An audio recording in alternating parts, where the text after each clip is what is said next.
Oke teman-teman, di sini gue mau cerita aja, apakah jadi seorang YouTuber itu enak? Gue di sini mau pengalaman, ya gue punya pengalaman di sebuah channel YouTube yang sekarang bangkrut. Kenapa bangkrut bang?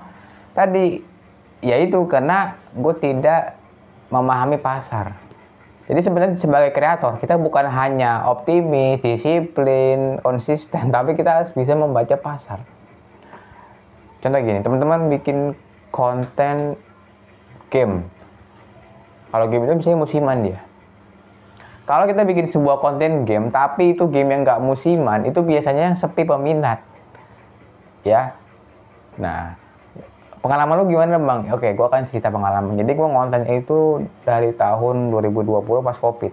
Nah, pas gue COVID itu kan waktu gue banyak ya. Jadi gue bikin konten buat ngisi waktu luang dan ya gue bisa monetisasi dengan subscriber tuh tembus di 1000 subscriber dan 4000 jam. Sayang tuh gue tembus ya karena ada video gue yang viral itu hampir ditonton sekitar 200 ribu orang ya. Nah, berjalan waktu penghasilan gue terus naik karena COVID kan orang di rumah semua tuh nonton YouTube banyak kan. Iya, betul penghasilanku naik, tapi teman-teman tahu deh, penghasilanku naik dan iya, habis naik langsung tiba-tiba drop dari penghasilan gua habis monet dapat 150.000 nih, langsung ke 50.000. Enggak, 50 terus turun tuh 70 tuh langsung drop ke 50. Akhirnya di sini gua mikir nih, kok bisa ya channel gua begini gitu kan. Nah, teman-teman yang mau ngonten itu jangan hanya mikirin upload terus dapat duit ya. Enggak, konten di YouTube itu ada ilmunya teman-teman. Jadi gue di sini buka kamera ini ingin memberikan pengalaman tadi pengalaman gue awalnya seperti itu. Lanjut, gue itu Januari 2023 kalau nggak salah ada waktu gue kelas berapa ya? Iya 2 tahun konten gue dapat penghasilan ya kan. Habis dapat penghasilan itu gajian, gue tuh nunggu gaji pertama itu hampir 1 tahun kumpulinnya.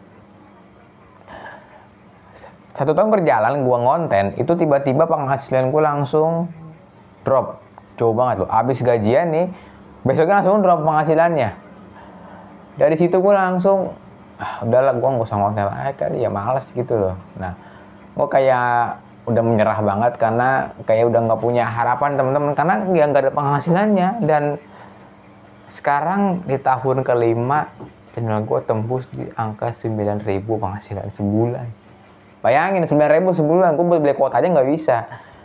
Jadi gue bikin konten kayak gini untuk membenahi, untuk membuat branding. Jadi bikin konten itu bukan hanya penghasilan kita yang kita dapatkan, tapi bagaimana konten kita itu mempengaruhi mempengaruhi mereka penonton.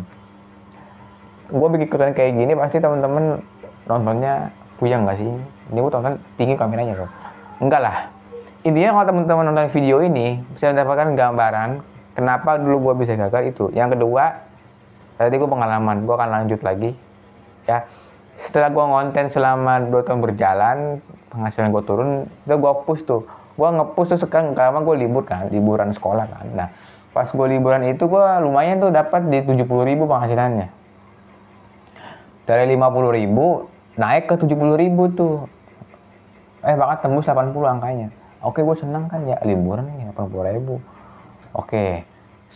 Jalan makin kesini kok makin drop aja ya, dari 80 terus turun ke 40, turun ke 30, turun ke 20, turun ke 10.000, ke 11, ke 12. Udah akhirnya gue sekarang udahlah gitu kan, tapi juga penghasilan kan akhirnya dari penghasilan gue yang 80.000 terus jadinya gue udah males tuh buat konten lagi ya kan. Nah, dari sini kita bisa belajar. Kesalahan gue yang pertama, tidak membaca pasar.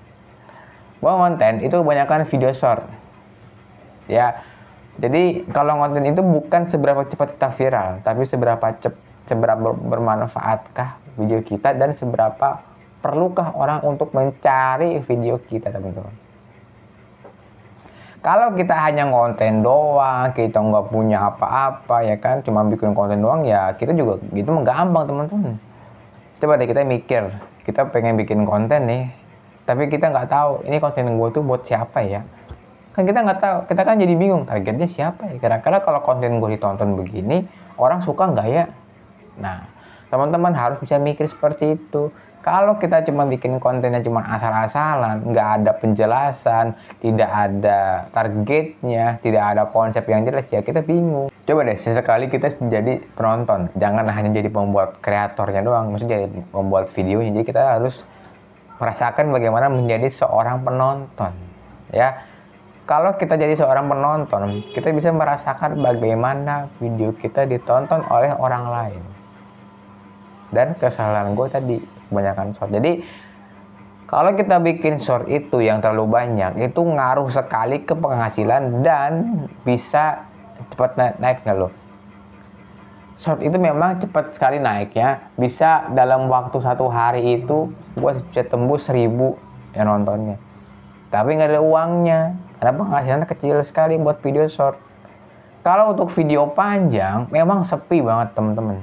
Lihat deh channel ini deh, setiap upload kayaknya sepi banget, yang nonton nggak ada. Tapi sekalinya gue upload short nih, cepet banget, sehari bisa 1000. Dan potong ke teman-teman, konten game itu nih, gue kan dulu kan kontennya Minecraft ya. Nah, konten Minecraft itu lebih cepat sekali buat trennya. Kenapa? Karena kalau kita kemasnya short, itu mereka lebih suka dibanding kita bikin video panjang. Karena kalau gue nonton video kreator yang Minecraft ini ya, maksudnya adalah gue bukan menilai jelek, ini sudut pandang pribadi aja. Mereka itu rata-rata yang tren itu yang bikin video-video pendek di TikTok gitu loh. Ingat, algoritma TikTok itu lebih cepat sekali buat beradaptasi dibandingkan algoritma YouTube. Memang kalau YouTube itu mereka lebih mempertahankan, kalau TikTok lebih cepat beradaptasi.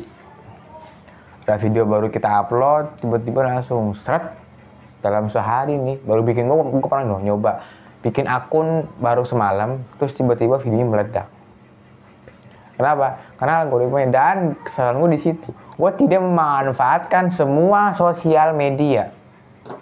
Kalau gue memanfaatkan semua sosial media buat jadikan konten, dan sekarang gue nggak kayak gini. Channel gue jadi gede, penghasilan gue stabil. Jadi gue nggak baca pasar teman-teman. Jadi kalau jadi kreator, jangan hanya bikin konten, tapi kita memahami tren, bukan ikut-ikutan, tapi memahami tren agar kita bisa tahu tren media saat ini sedang apa, bagaimana audiens itu mencari sebuah video, kita harus tahu, dan bagaimana kita mempelajari sebuah algoritma. Oke teman-teman, semoga ini bisa bermanfaat untuk pengalaman aja. Ini gue bikin kayak gini, karena gue santai ya, untuk sharing. Semoga ini bisa jadi pembelajaran dan tidak mengulangi kesalahan yang gue bikin. Sekian dan terima kasih.